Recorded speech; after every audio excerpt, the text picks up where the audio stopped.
Hello, everybody. My name is Eric Shomo. I'm a staff engineer at Corning Incorporated, and I'm going to be presenting some of our presenters today. So welcome to the final presentations of GPD.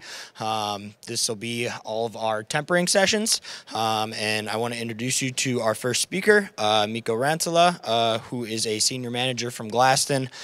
He will be presenting to you on glass tempering and energy-saving possibilities in glass quenching. So with that, I will hand it off to you, Mikko.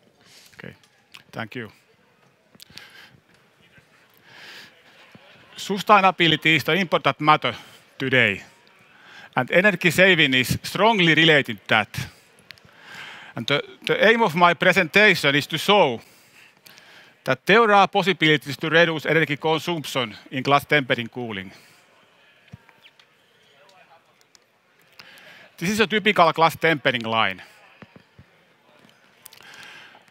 The subject of my presentation is this quench. It cools the glass from about 600 centigrades to 450, and that's where the tempering threads are warmed. In this case, the same quench also handles the final cooling, but there can also be separate cooling units. Quench itself is quite a simple device. Fans blow air to these nozzle housings, which have holes from which air jets are blown against glass boat surfaces. And there are also some air channels, and one of them is called Air Distribution Box, ADB. Here you can see glass between nozzle housings. When the fan starts to rotate, it generates overpressure inside these boxes. And the blowing pressure level needed, it depends on glass thickness. 6,000 Pascal is enough for 4 mm glass tempering.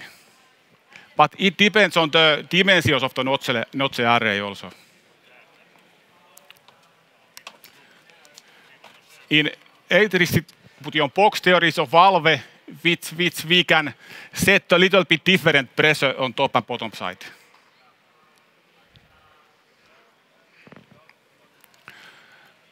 And also, the blowing distance on top and bottom side can be separately adjusted.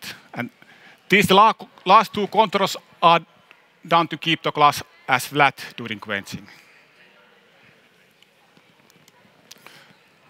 So it can be said that the air jet cooling method is a simple and effective method for cooling for quenching glass. It is almost a perfect method. But there are some challenges, and they are related to thin glass quenching.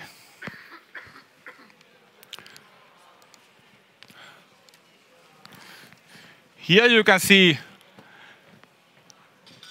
the fan power needed to temper 1 square meter glass as a function of glass thickness. And as you can see, when the glass thickness decreases, this power sharply increases.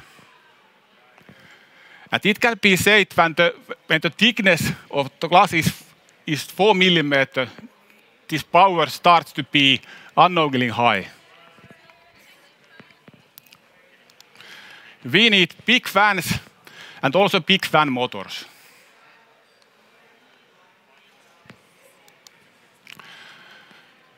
So this problem has been tried to solve in many ways during last 60 years and even before that. There are a lot of research papers and patent applications and even some patents written to that challenge.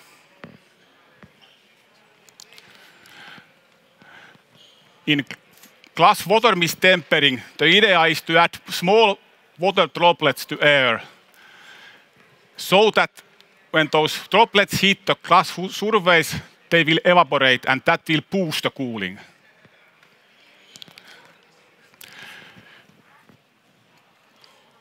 This is from my own research. It's about 20 years old photo.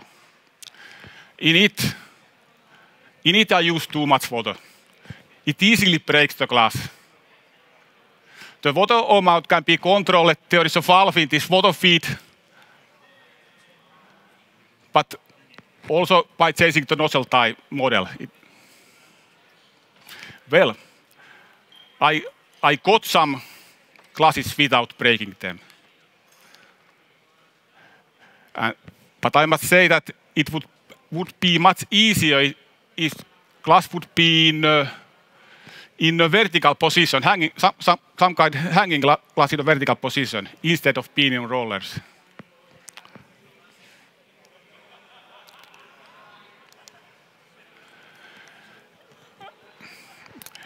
In glass contact tempering, the idea is that the heat from the glass is conducted to the surface that touches it. This idea from Nippon sheet glass, this is quite interesting. In it, glass is tempered between two wet belts. And these belts are then, they are moving and they are then wetted and cooled with this water bath. So it's quite interesting. It combines the water evaporation cooling to contact cooling.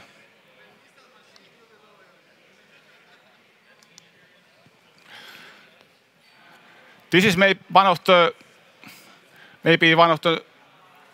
newest idea. This is from Corning.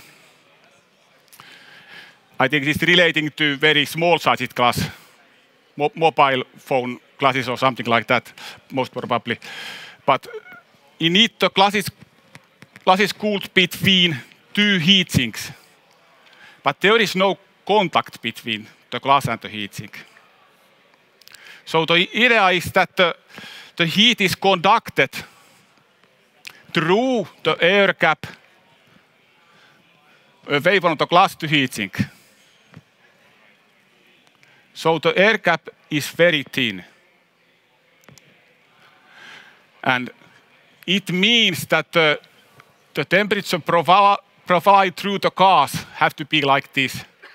And it has to be formed very quickly when the glass comes to quenching.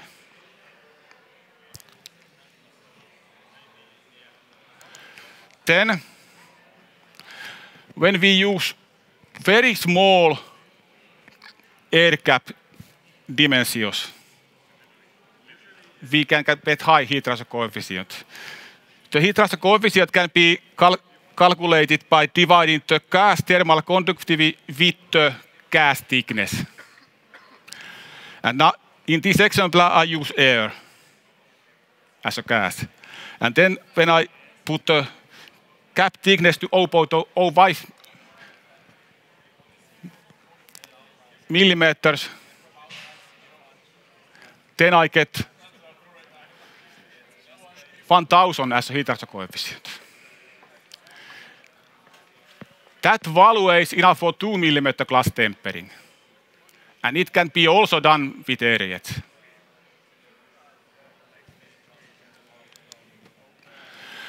But it can be said that these possibilities, they don't have much chances to challenge air jet quenching. At least when we talk about large-scale tempering of glass. So let's go back to air jet tempering and the possibility to save energy consumption in it.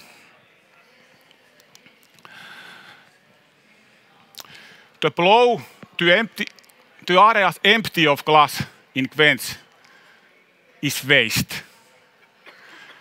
And when the nozzle housing is equipped with this kind of valves, that waste can be reduced. For instance, in this example, this is the glass loading width, and now it is smaller. It does not reach this valve, so we can close this valve.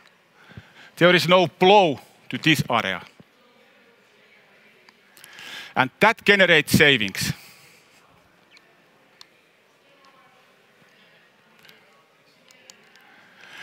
Same can be also done in a lengthwise direction of the quench.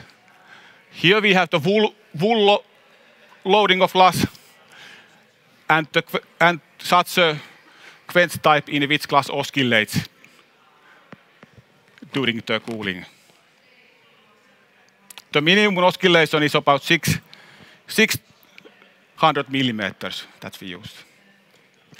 But when the glass loading length is smaller, then if the ADP has a special valve, then we can close the last part of the quench. Glass does not oscillate then there, it ends to here. And that also generates savings.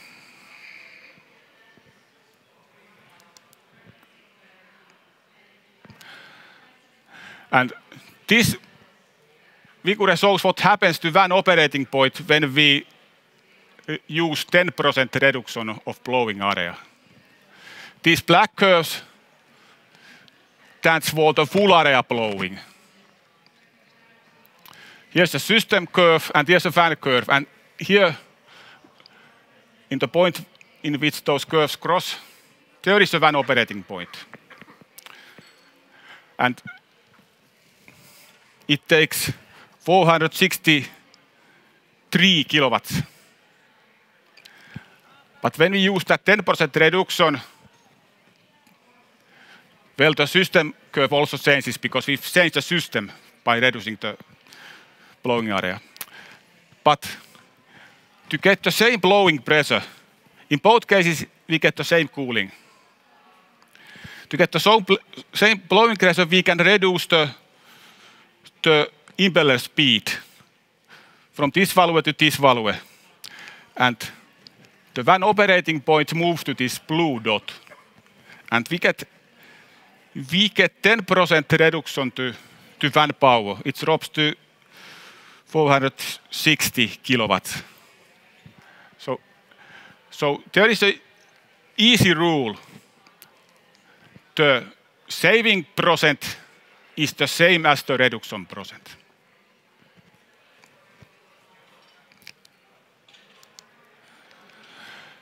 The carbon is a much lighter material as the steel. So the impeller made from carbon can be much faster accelerated to full speed as steel impeller. And that gives the energy saving possibility.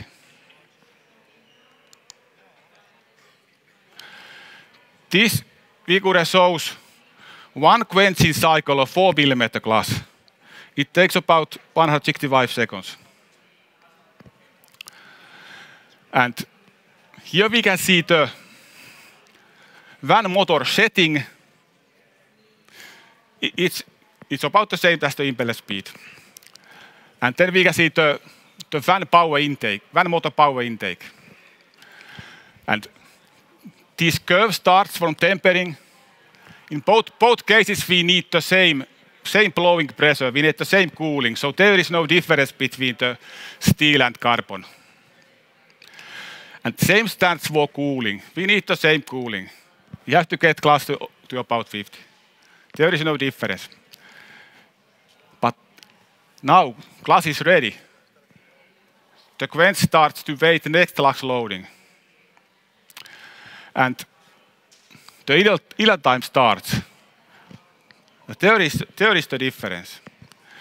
We can drop the impeller speed when we use the carbon impeller. We can drop it even to 0. In here, I don't drop it to 0, but we can drop even to 0. But we cannot do that with steel impeller. We can drop it at about to 50 Hertz to 32 Hertz, something like that. And that difference generates savings.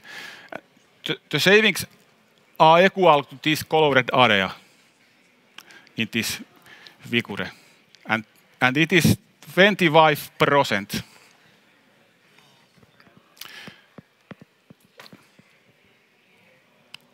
in kilowatt hours.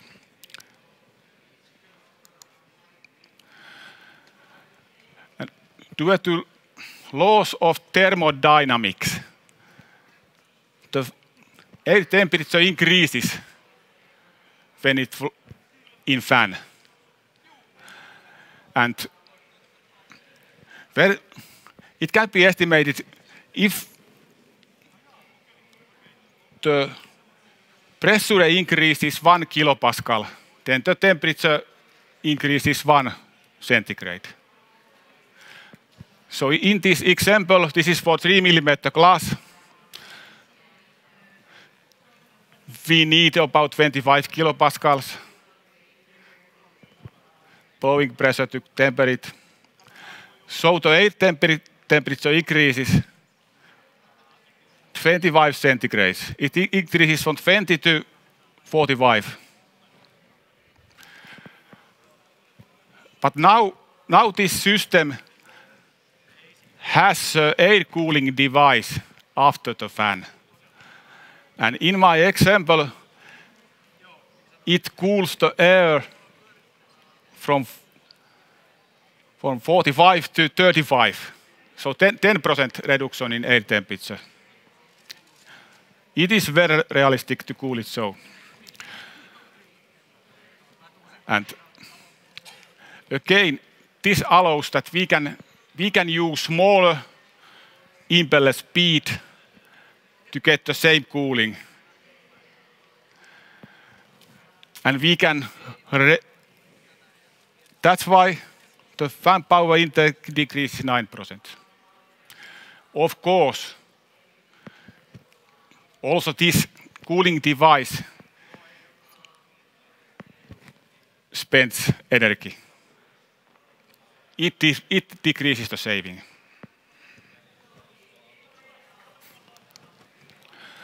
So here are some examples. This is for the batch type process. And the annual saving, for instance, with what is carbon impeller is about 40 megawatt hours in a year. In this example, and it's about 6,000 euros in Finland. Another example is for the high production solar tempering line. And as an example, if we could use average 10% reduction of the blowing width, then the saving would be 340 megawatt hours in a year. And it's about 50,000 euros in a year. So payback times are not huge, at least. Well, in my GPD paper, there are also some other possibilities. So you can check my GPD paper. So let's go to conclusion. My conclusion is just that there are possibilities with which the energy consumption in glass tempering quenching can be saved. And the payback times in money are not so long. Okay, thank you.